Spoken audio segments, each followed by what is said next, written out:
Hey everyone, Brian Johnson, thestockmentor.com again. Wanted to do a quick aftermarket update for all of you, video format, showing you what happened today, which was really nothing. However, nothing does not help the bears in this case. Just wanted to bring that to your attention. We are remaining at our highs. If we remain at our highs, that is called a high base, and a high base is ultimately bullish until, as you've heard me say before, otherwise proven.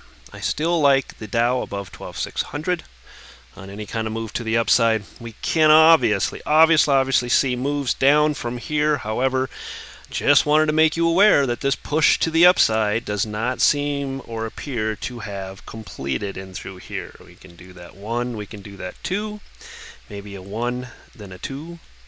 Then this is all a 3. Now we're working on a 4 for those of you that like Elliott Wave. 4 and 2 typically don't do the same thing because this was, like, I guess we could call that a zigzag. It was a pullback. It was a zigzag. This could end up in a high base, some sort of a triangle, something to that effect. Point is, as I said last week, I do believe that a 4 and then a 5 is left to come. Could be a 4 sideways, then a 5 up. Who knows? I don't really care. Point being, I do believe there is some more upside to go. That I care about. Need to get their direction correct. So here we saw the break last week of all of this stuff back into this overhead area. Yes, I mean a pullback here would of course look sweet. Start to look at that whole inverse head and shoulders, whoa la la. Whether or not that'll happen doesn't matter. Situation is, as of one day, we went nowhere today, wandered sideways, looking to push our way upwards after this. Okay, above 12,600 on the Dow. Let's fly through it. NASDAQ 60-minute up into the 2370-ish area. Still like that above 2375 to 2380. That was my point last week to be watching as well. 2370 to 2375 is kind of a no-fly zone for moi. I do like the gap fill at 2380. Would be watching that very closely. So, for those of you on the more conservative side, yes, above 2380 is your trade. Right now it is a day trade. I would not be looking to necessarily hold this for days at a time. We are, once again, starting to get up there a little bit. We are not up too far, but yes, we are maybe starting to look a little extended in this area. So, it is not the time to short. It is just the time to be cautious. In my book, I know, I have a little different sentiment than some of the other people on this board, but you know what? Because people on this board can accept other ideas and other comments on things, I can get away with having a dissenting opinion, and it's okay. That is what the markets is all about. In my interpretation here, it looks like we might have, like I said, a little bit more of an uppity up to go quite yet. Above 2380, really watching closely for these highs up here. 2417, 2415 is where people will be talking about. I'm going to tell you to look before that.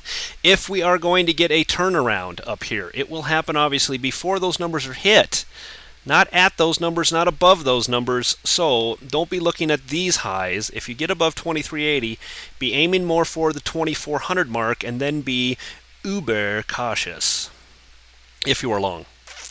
From a weekly standpoint, we are one day into it. Not going to worry about the weekly charts right now, coming off the huge week. SPX moving sideways as well. Went nowhere today. Had a high of 1341 and a low of 1334. We moved 6-7 points total. Was able to squeeze a couple of points out of this thing, but it was not fun. It was not easy. This is tough trading in through here. If you got your hand slapped today, don't worry about it. It's very difficult to trade in here if you're not used to trading this type of a choppy sideways environment. It is okay. Got to have just the right education to make that work in your favor, to be quite honest. It's pretty tough. 1345 still my overhead area. Notice how the NASDAQ is up to it, and we are not there on the SPX quite yet. Does not mean we won't penetrate. It might just take a little bit longer. Here's that sideways move. It is still a high base until otherwise proven.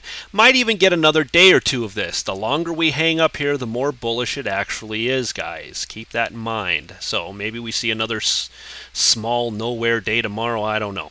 But you're watching now for breaks back below about 1330, then above that 1340. I'd really wait for the 1345 break if I were you. VIX was, of course, up a little bit today. Markets were down a little bit today, kind of a wash. Point being, they're back in the 16 area. Nothing big to talk about here. I really don't start to care until they get above 19. FAS on a 60-minute looks like it wants to consolidate. Here we could have had the 1, the pullback 2. This could now be triangling out. That's what this appears to be at this time, some sort of a triangle formation potentially. I'm still looking short below 26 and long above this 27, 20-ish area if you are an FAS person. Above 27 is not a bad entry too, a little bit more on the speculative side, but if you want to front run it, that would be the area to be looking at. So above 27, below 26, same type of thing on the daily. Make sure it clears the 200-day moving average. So above 27, does that mean 27.01? Let it clear the 200-day. You don't want to be going long right below the 200.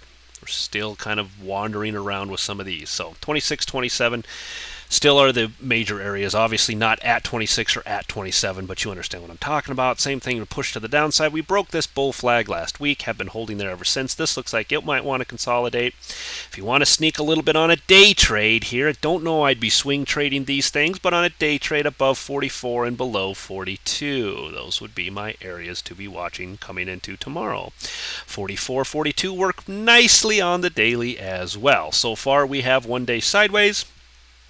I don't care if that's a bullish harame candle, or I don't care. I don't care. Right now it's 1 day sideways. It means nothing to me at this point. If we continue in this sideways action as we've seen in the markets, this will turn into a low base just as we've seen the markets in a potential high base. That would be then bearish for this stock. It's still below 42, still below 44 for your moves, one way or the other. Okay, there's my quick 6-minute video. I hope you guys enjoyed it. At least I kept it down to a pretty nice time. Tim, I noticed you didn't have much in the hopper, so I thought I'd throw this in there. You can use it at your convenience. Thanks, everyone. Talk to you later.